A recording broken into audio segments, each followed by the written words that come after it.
মা মেয়ে কোথায় যাচ্ছি এটা জানতে পুরো ভিডিওটি দেখুন। আসসালামু আলাইকুম, welcome to Mariyam and her মা।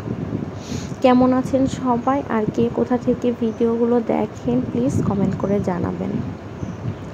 তো এই দিন তো খুব বৃষ্টি হচ্ছিল, তো মা সকাল সকাল চালের আটার রুটি করছে। দেখা যাচ্ছে কোরবানি ঈদের পর থেকেই আমরা শুধু চালের আটার রুটি মাংস দিয়ে বা নিহারি দিয়ে এটাই খেয়ে যাচ্ছি, আর এটা কিন্তু বেশ মজা লাগে। আমার তো খুবই ফেভারেট। আপনারা কে কে এরকম করে খেতে পছন্দ করেন সেটাও কিন্তু জানিয়ে দিতে পারেন।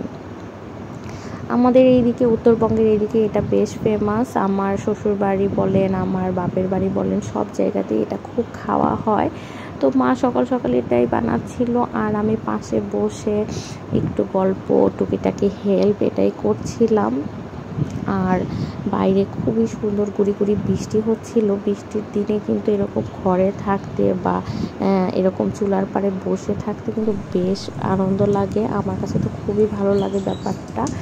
আর ওয়েদারের অবস্থা যেহেতু ছিল এরকম, সেহেতু তো আরও কথা নাই। মানে ঘরে যারা আছে তাদের জন্য তো বেশ আরামদায়ক, কিন্তু বাইরে যারা কাজ করছে তাদের জন্য হয়তো বা এটা কষ্টের, কারণ এরকম সারাদিনের বৃষ্টি তো কারোরই ভালো লাগে না। আর এই দিকে আমি রুটিগুলো ভেজে নিচ্ছিলাম, আর আজকে আমরা রুটিগুলো খাবো নেহারি দিয়ে। যেহেতু 2 দিন হলো নেহারি জাল করা হচ্ছে, নেহারি একটু বেশি জাল করে নিলে এটা কিন্তু খেতে অসাধারণ লাগে।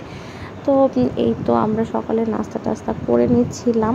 আজকে আসলে আমাদেরও একটা দাওয়াত আছে, কিন্তু ওয়েদারের যে অবস্থা ছিল মনে হচ্ছিল সারা দিন শুয়ে বসে কাটিয়ে দিই, কোথাও না যাই। একটু পরপর এরকম বাতাস হচ্ছে, তারপরে গুড়ি গুড়ি বৃষ্টি শুরু হয়ে যাচ্ছে। তো এরকম ওয়েদার থাকলে তো আসলে বাইরে যেতে ভালো লাগে না, কিন্তু আমাদেরকে বাইরে বের হতেই হবে। মা খুব টেনশন করছিল যে কিভাবে কি হবে।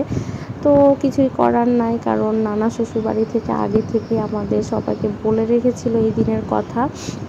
তো আমি আমাদের আউটফিট বের করে নিচ্ছিলাম, আর মারিয়ামের জন্য আমি যেই আউটফিটটা বের করেছি যেন বৃষ্টির জন্য একটু কমফোর্ট ফিল করে তাই, কিন্তু সে এটা কোনোভাবেই পরবে না। পরে তাকে চকলেটের লোভ দেখিয়ে এটা পরানো হয়েছিল।